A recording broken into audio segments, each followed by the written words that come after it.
Hello, dear friends. Here we are. Yes, we are here live from our cardiac radio.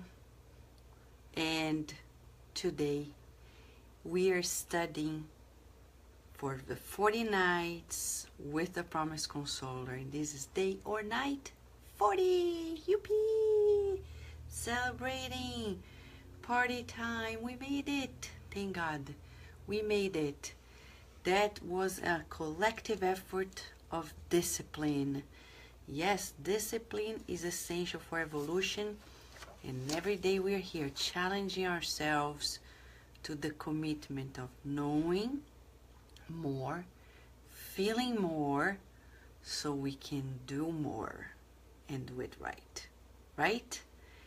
Yes, it's day or night 40. 40 days with the Promise Consoler.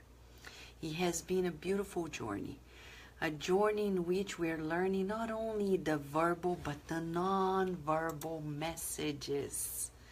We're learning the non-verbal messages. And it's vital, vital, vital for all of us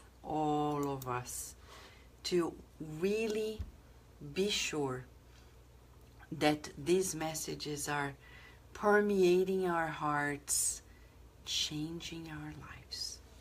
Do you feel different? Not because of me, because I didn't create it, but are you different along these days, 40 days? And for those who have been following us since Paul and Stephen last October, I tell you, it's been a long journey. I say long in the sense of longer than expected. Every day, cracking the layers of the heart, opening up. Hello, Alta de Souza in Atlanta, Alessandra Nelzio. Hugs and kisses, my friends. Right on. And Carol Correa, thank you for being with us and helping us checking on the app. Thank you, Cesa, for being here with us. Julija, how are you? Thank you, Rihanna. You know, this is our intercontinental online book club. Spiritist book club. It's different. Though we don't want to label, because the labels, as Emmanuel says in the book Living Spring, we just read it in our God at Home meeting. Labeling does not help us because it makes us feel like we lose the tranquility. What is important is that we keep ourselves true to the essence, says Emmanuel. And the essence is what we're going to study today. That's why we left it for last on this 40-day journey, 40 nights. Hello, Rihanna. Hello, Luciana Antoine. Hello, Solange. McCurfy Claire, how are you? Valéria Benfica, thank you for being with us too. Raquel, thank you, Raquel, for being with us as well. Adilson, thank you, Adilson. Elisete, welcome, welcome. And thank you, friends. Rudy, Rudy, thank you for being with us. Erica and Danny, how are you? Sunshine, thank you for being here with us. Yes, my friend Valeria, we're here learning how to feel the scriptures. That's the goal, right? Yesterday we had a beautiful lesson, a lesson in which we learned the simplicity of the Master. One that invites us to ease our hearts. Are you feeling anguished because people do not conform to your expectations? Let it go. With Jesus, doesn't matter. But I want people to understand my efforts and know what I'm doing. Let it go, let it go. It's not worthwhile. It's not worthwhile. With Jesus, anxiety goes away. Right? sadness goes away. It's true. And happiness is little by little conquering our hearts. Hello, Jussara. Thank you for being with us throughout the whole journey and the journeys, right? Of many lives. And Lea Severo, how are you? Andrea. Lea Severo. Amazing, huh? We're graduating from this course. But the question is, are we really ready? Because the message we're going to read today is simply, Rosie, how are you? Welcome, welcome. This message, buckle up. Don't stand up, don't eat, don't drink, don't drive, don't do anything, stay still. And I'm kidding, teasing you, but this message is to the core. The bottom line is, are we really ready for this invitation of the promised consoler of the Christ consciousness? I know there are many people around the world, when you say Jesus, Christianity, Christian, they're like, I'm not so sure about this. But let me share with you. Do you really know who we're talking about? Because Spiritism brings the Christ consciousness. Jesus out of the cross. An unprecedented Jesus. Non-verbal lessons we've never heard before. With Jesus, you don't need to prove anything to anybody. Not even at your work. You don't. You know why? Because the world is not of Caesar. The world is of God. So Lea Severo is saying, just beginning step by step, me 2, me 3, me 4, me 5. Exactly, right? The true Christ, Carol Corey is saying. And in our God at Home, we're discussing the very thing that this morning Mentor Joseph was also sharing with us. He was saying, Vanessa, some people think that in the world, the Spiritist message is going to get to people's hearts, sometimes from the scientific perspective, other times from the religious perspective. And I said, isn't that right? And he said, not quite. Because he said, when Kardec said that the unshakable faith is the one that is vouched by reasoning.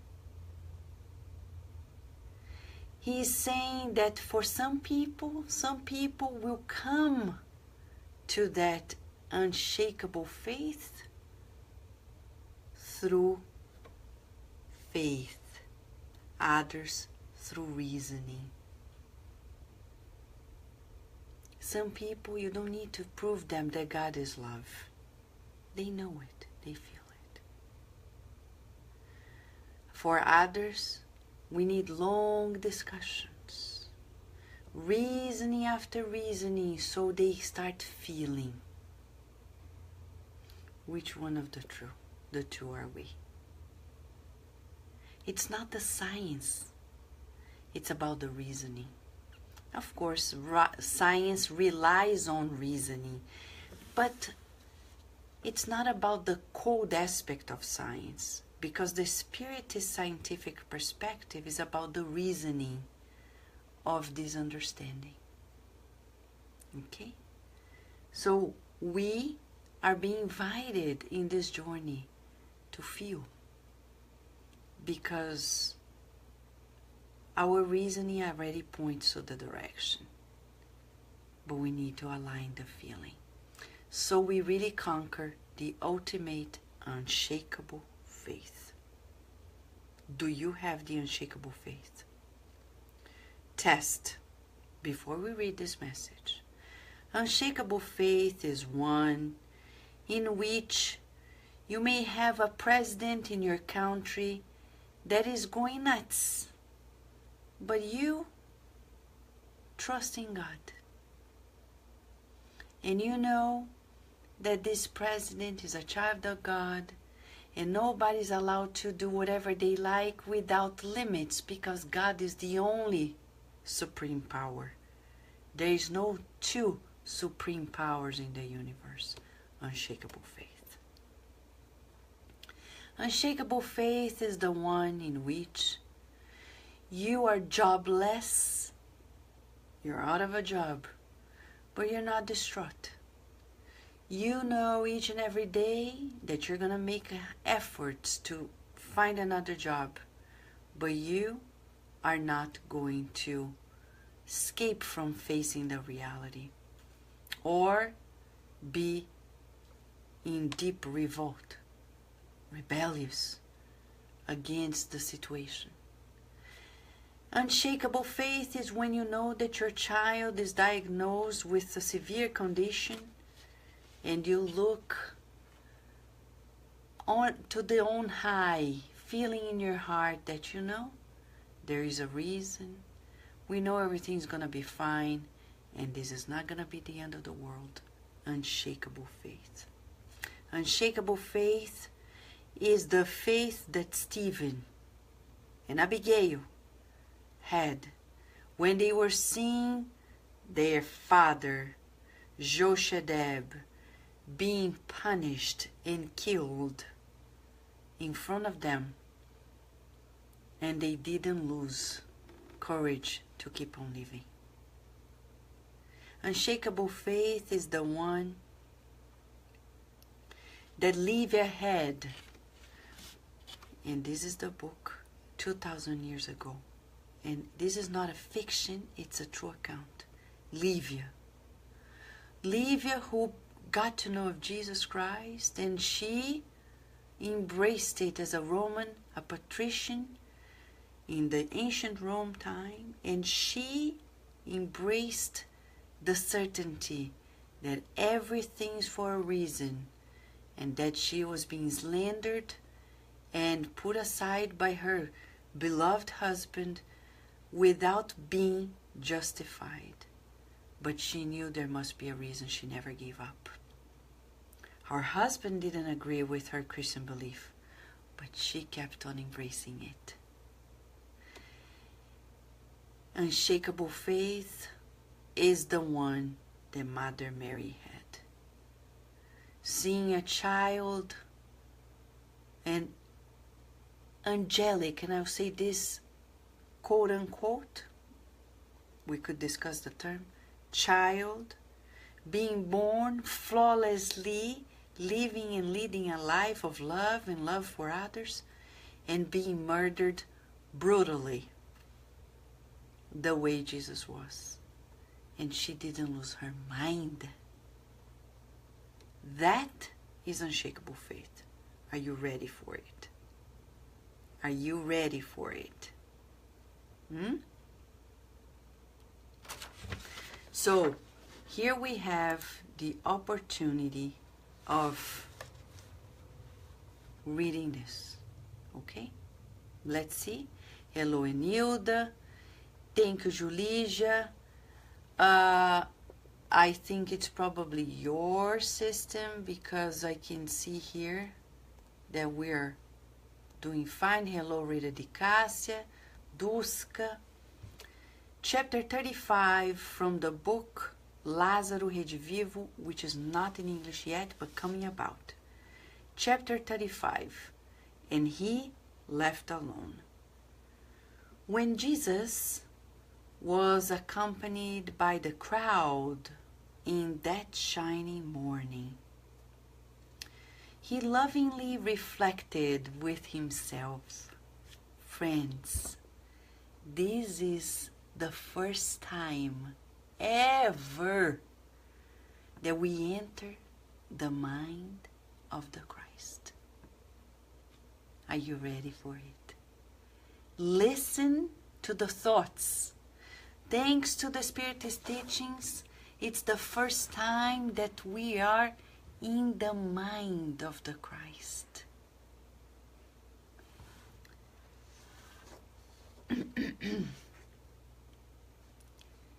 he was thinking to himself that he had taught the basic lessons of the kingdom of God to the children of Galilee, who were following him in that divine instant. They were all aware of the love that was to be spread over the notions of the old law. What could he do of those well-informed men and women? In short, he could extend himself in greater considerations regarding the way of the return of the individuals to the Father's arms. He would expand the clarifications of universal love. Hello, Enilda and Angelita. These are Jesus thinking. He is with the crowd, and he's thinking to himself, friends, a lesson on how to think positively. He is looking at them, but immersed in the sea of his inner love, the inner sea of his love. He would lead the soul of the people to the great understanding. He would decipher to the children the painful enigmas that constrain the heart. To get there, however, it was indispensable that they should understand and love in their spirit. How many small struggles in vain? How many unnecessary frictions? Stop. As Jesus is thinking, we're being asked, how many small struggles in vain? Oh, but this person bought a new iPhone. Should I buy a new iPhone? How many struggles in vain? Don't add struggles to your pile. You have enough. Let people do it. The other day I saw kids together playing, and a toddler saw the other ones with sunglasses and was like, I want sunglasses too, I want sunglasses. Why do you add the struggle to your life? Aren't you happy? Why do you need the sunglasses? Because they have sunglasses? That's the toddler mentality. We should be long gone from it. Don't add struggles to the pile. How many unnecessary frictions? You're eating at a table and somebody says, I like my thing with more butter. And others are like, oh, more butter? That's disgusting. I don't like that much butter. And then for little things, frictions, unnecessary frictions, Jesus is saying. Are we in that route? Adding frictions, adding struggles, if we don't have enough, huh? And Jesus is thinking. The crowd sometimes took on strange and contradictory attitude. In front of the herdsmen of Tiberias who visited them, they applauded deliriously. Yet, when the emissaries of Caesar departed, they sullied their lips with awkward words, and they spent time in sowing endless hatred and disagreement. If any of the Sanhedrin's envoys appeared in the cities that bordered the lake, the people praised the ancient law and embraced the messenger of the authorities of Jerusalem. It was enough, however, for the visitor to turn his back so that the general opinion would injure the honor of the priests and lose themselves in the verbal rashes of every kind. Oh, yes, he thought the whole problem of the world was the need for love and fraternal fulfillment. This is Jesus' thought. The whole problem of the world was the need for love and fraternal fulfillment. Problem solved. Jesus found out. He's the doctor. He has the remedy. We just drink it. Are you drinking it? Are you taking the prescription? Love and fraternal fulfillment? Let's keep going. This is not enough. He has more. Jesus breathed some fresh air, contemplating the leafy greens, the leafy trees, where the birds of the sky made their nests. Somewhat distant, the lake was an immense and crystalline mirror, reflecting the sunlight. Rough boats carried happy fishermen, inebriated with joy, in the clear, soft morning. And around the dazzlingly illuminated waters, voices of women and children rose, singing in the little houses embalmed with the intoxicating perfume of nature. Jesus then thanked the Father for those wonderful blessings of light and life and continued to meditate. You see, as an incarnated, he was paying attention to nature. He was paying attention to the animal kingdom, the plant kingdom, and he was paying attention to the human kingdom, to the houses, how people are waking up, how people are taking care of their children, how people are going to work. If when he was incarnated, he was paying attention to all those details, do you think Jesus would in any way and means lose sight of you and I? No, never. Open, feel it. He has a baby monitor on you and on me and on everybody. And I say baby monitor just because as a reference for us. Humberto de Campos is describing the greatness of his perception, where his divine mind was attuned. So we learn to think positively too. And let's not recall the world in which he lived in physically, contextualizing. Didn't have TV, internet, radio, computer. They had barely shoes, barely had them, barely had proper clothes. Restaurants, you kidding me?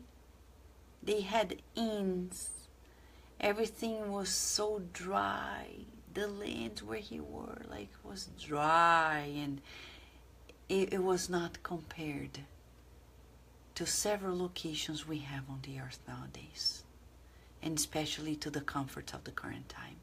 In spite of it all, his mind was constantly up, flying a kite. Let's go fly a kite up to the highest height. Dun, dun, dun, dun. La, la, la, la, la. Fly a kite, friends. The world is hard. Fly a kite.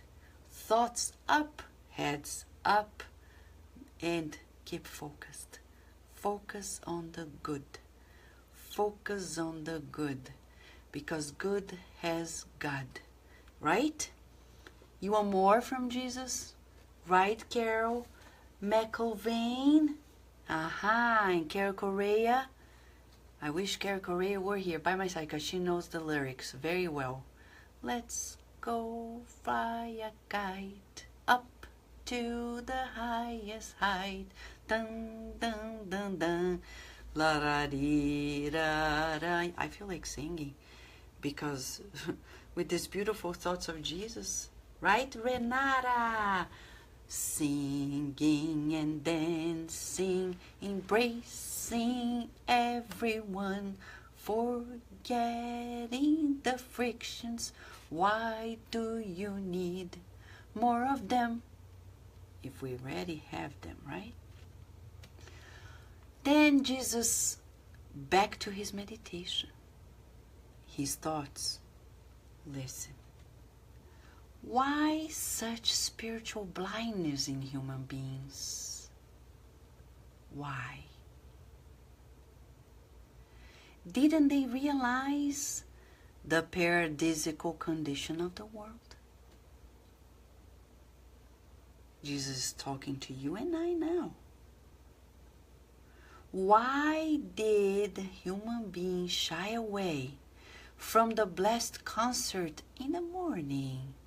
Why wouldn't everyone join the hymn of peace and gratitude that emanated from all things? That entire crowd that followed him needed love so that life would become more beautiful.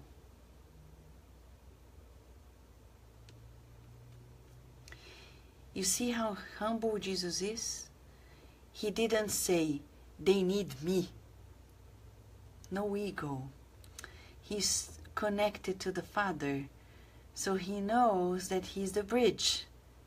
He never considers like, oh, they need me. No, they need love.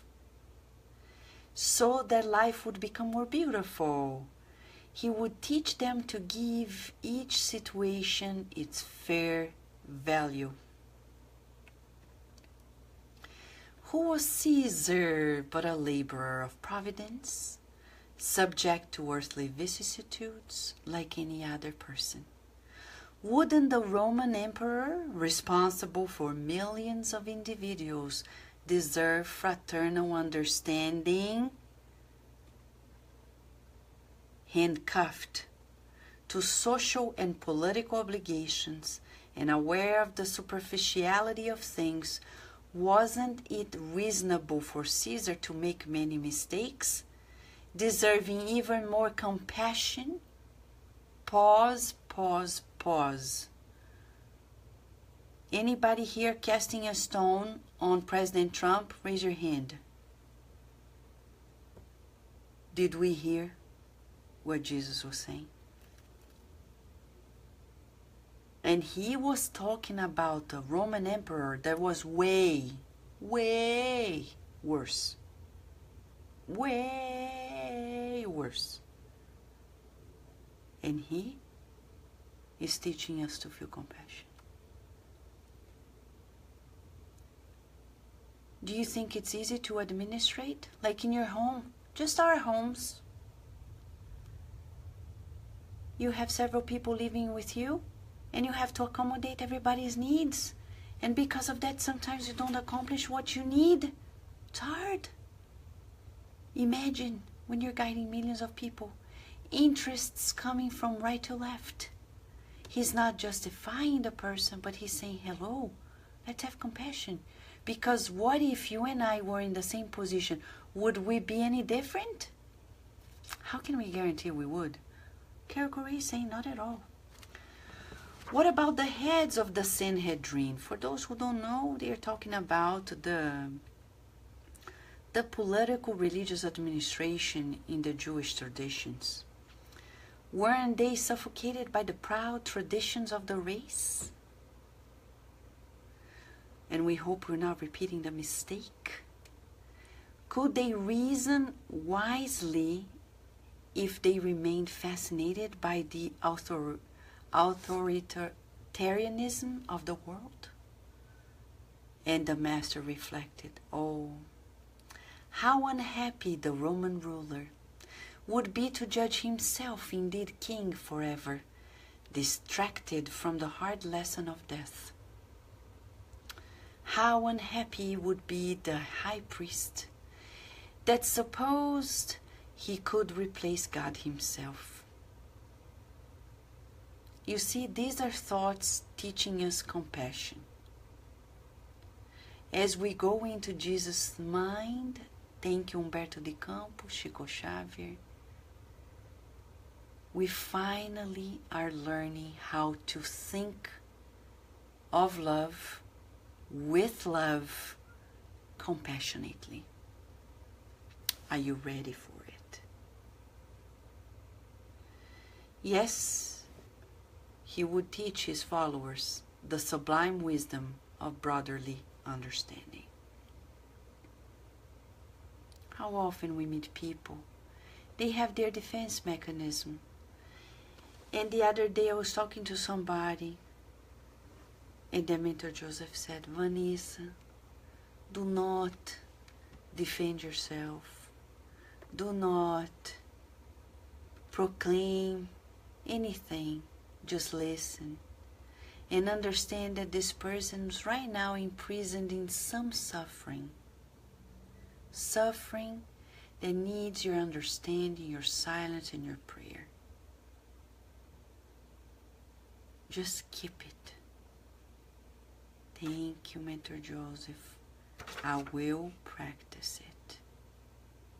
As much as I would love people to be understanding towards me.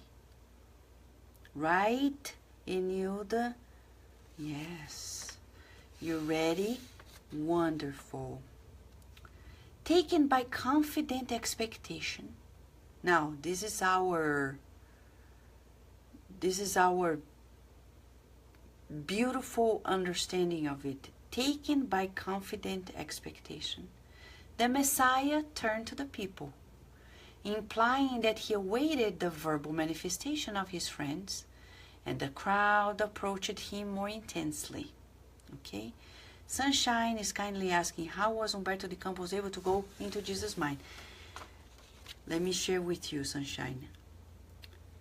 We extrapolate as a hypothesis, okay? Because we don't have any written text saying this, but the scholars in Spiritism discuss the fact that Humberto de Campos disclosed in the preface of the book Good News that he was attending schools of the gospel in the spiritual realm.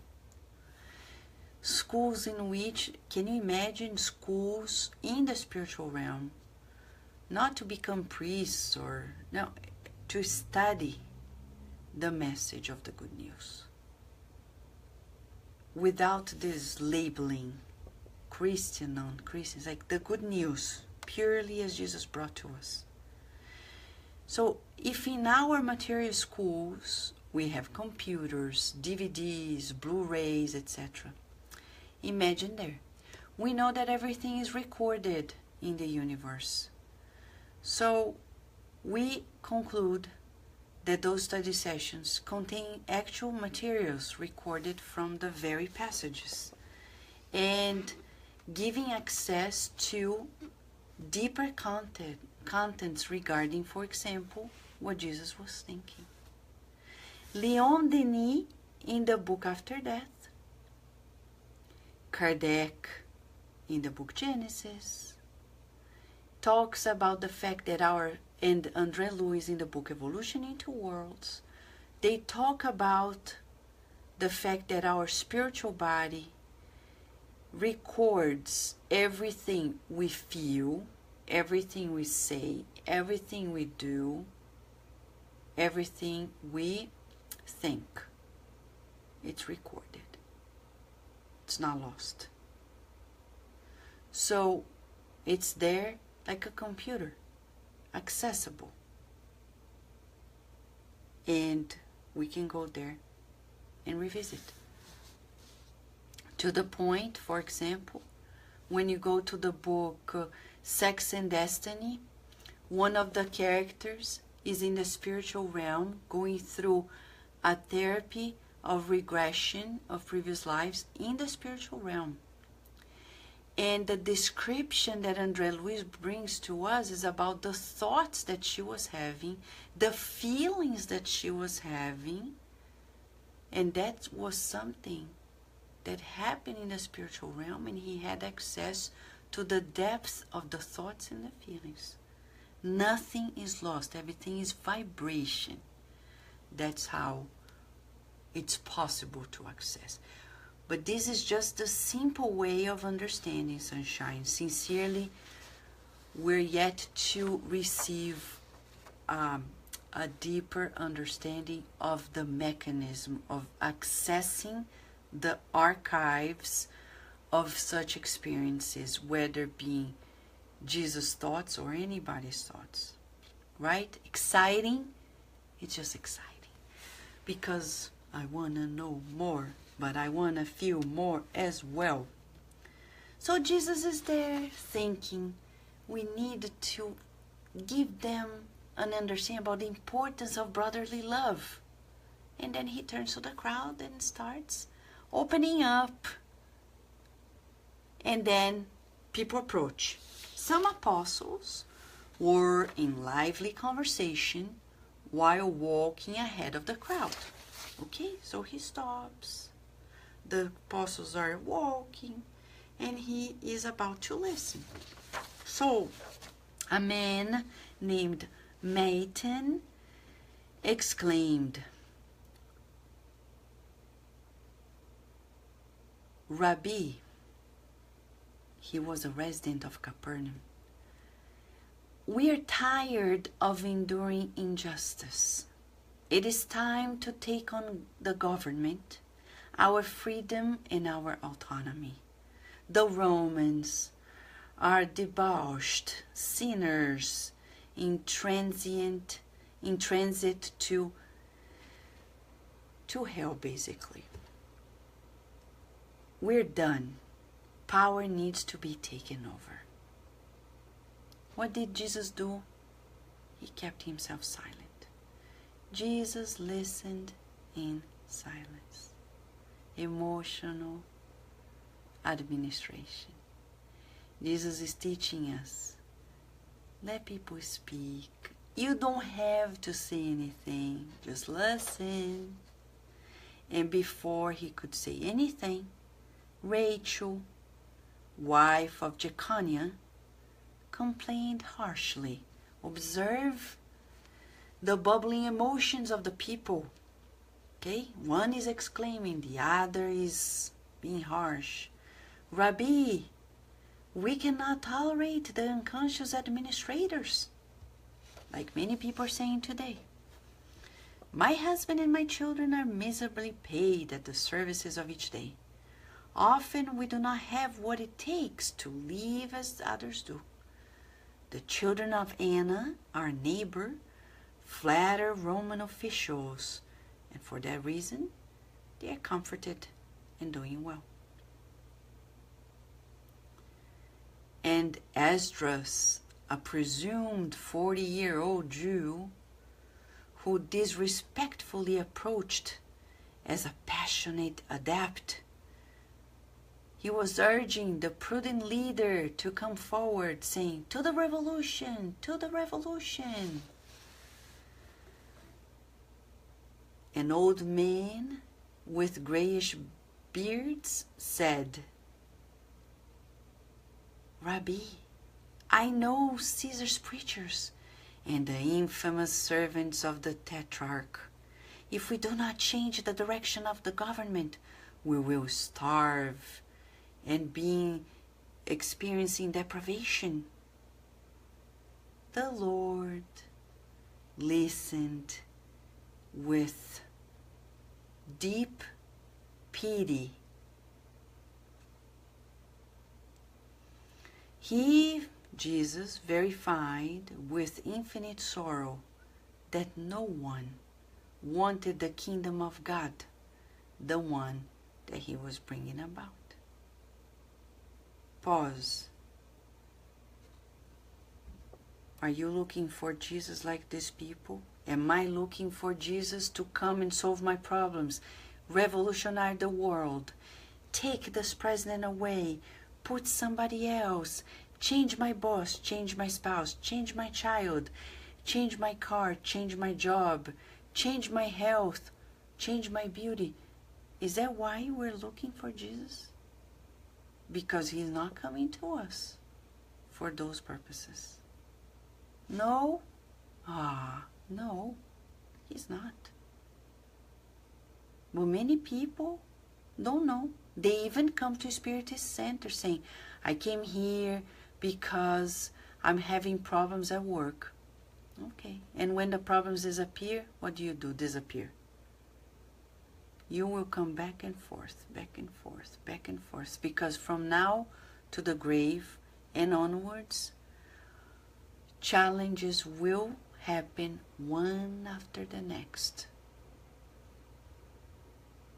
Why? To wake us up.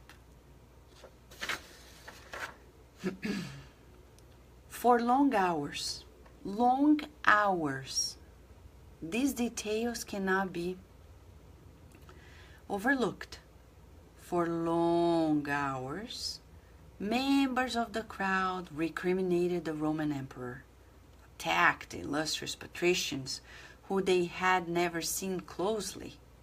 They condemned the priests of the temple. They slandered absent authorities. They inflicted reputations. They invaded matters that did not belong to them. They accused companions, and they sharply criticized the conditions of life and the atmospheric elements, like the weather. I remember I was hugging somebody today, and it was raining here in Chantilly, and the person said, "Oh, this rain." And I said, "But how should we blame the rain?" I said to myself, we can't blame the rain. It's springtime. It's supposed to rain. So we have flowers and leaves, etc. So blessed is this rain. You see, we're still like that. That's why these texts are so up to date. Finally, and Jesus was just listening. Let us picture this and breathe in the nonverbal lesson. Visualize long hours, Jesus listening, listening, listening, listening, listening, not saying listening, listening. He's teaching us. Listen. We ask our children, aren't you listening? You're not listening. But the question is, are we listening to them? We can get a very good response from children when we look at them in the eye. Pay attention. The other day I had that experience. I was busy trying to do something else, and Virginia was trying to call my attention, and I was trying to split myself for the two tasks. It didn't work well. It didn't work well. I wanted her to obey, but I was not paying attention to her. So you're asking for a miracle, and miracles don't happen. So I have to be coherent. If I want a child to listen to me, I need to stop, pay attention. Like Jesus, pay attention.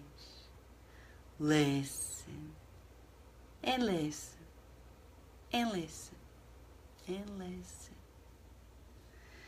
Listen can save a lot of energy. Finally, after a long time, some disciples came to announce to Jesus the hunger that these anguished men and women and children were feeling. Because he was there listening. And the disciples came saying, they're hungry. Andrew and Philip heatedly commented on the situation like, Master, they're hungry, because they were probably hungry too. And there was no McDonald's. There was no fast food. Can you imagine? You're hungry at that time and there's no fast food. Yeah, it's not easy. So we better have Jesus around. He's our fast food chain, right?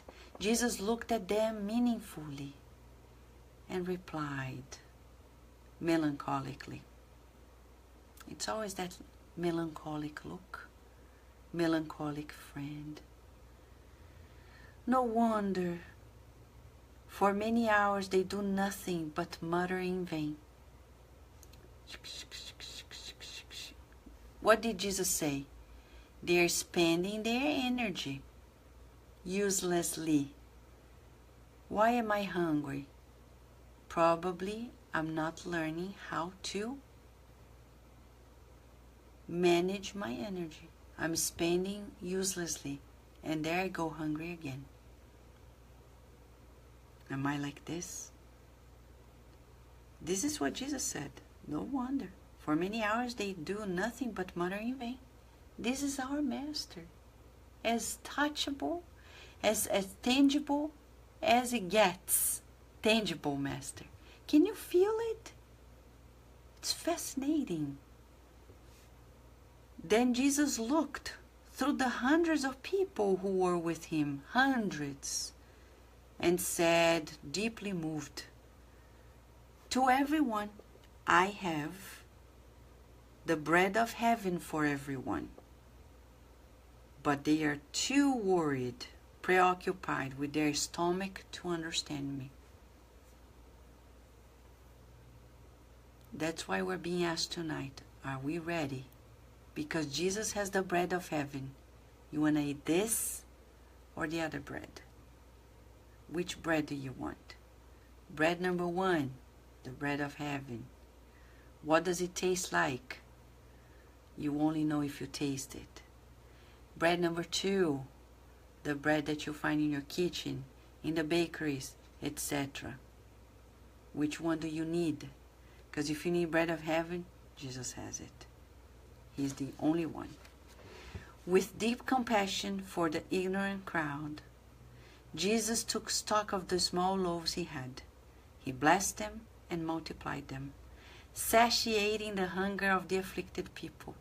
That's compassion. He's not struggling with people. He's just saying, let it go. I'm ready to teach them, but they're not ready. I feel sorry. I feel compassion. Because they're suffering in vain. Because they're stumbling their head on things that are unneeded. Unnecessary afflictions.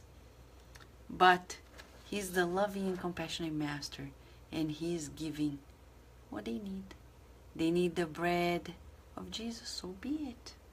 Right, Rita Di Cassia? The bread of love, helping myself and the other. Exactly. That's the one, right? Exactly. Margaret, how are you? Yes, yes. Rosie, thank you.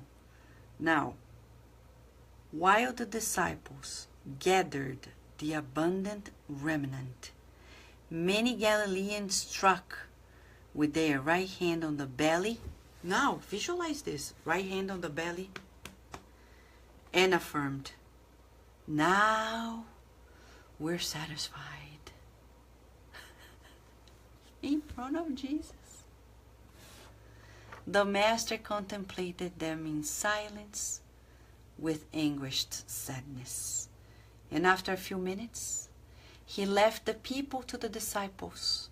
And according to the gospel narrative, He left alone to the hill. Are you going to follow Jesus? You're going to allow Him to go alone. Shall we join Him? Can I extend to you an invitation? He's going to climb that hill now. Some want to stay because they need the bread for the body. You want the bread of heaven? Do you? So then, if you do, we're going to invite you. The next 12 days, we're going to have other experiences of Jesus told by Humberto de Campos, ones that we have not read for you, from the many books he has written and Carlos has translated. The next 12 days, we're going to start tomorrow, April 5th, and end on Easter, April 16th. Join us in this journey because Jesus is there. He is living alone. He is going to the hill. You want to come with Him? Are you ready? Yes? Me too. God willing, we'll be there together on the hill with Jesus, learning new lessons and consoling our hearts as He shares with us this bread of heaven. As Rita Di Cassia says, the bread of love.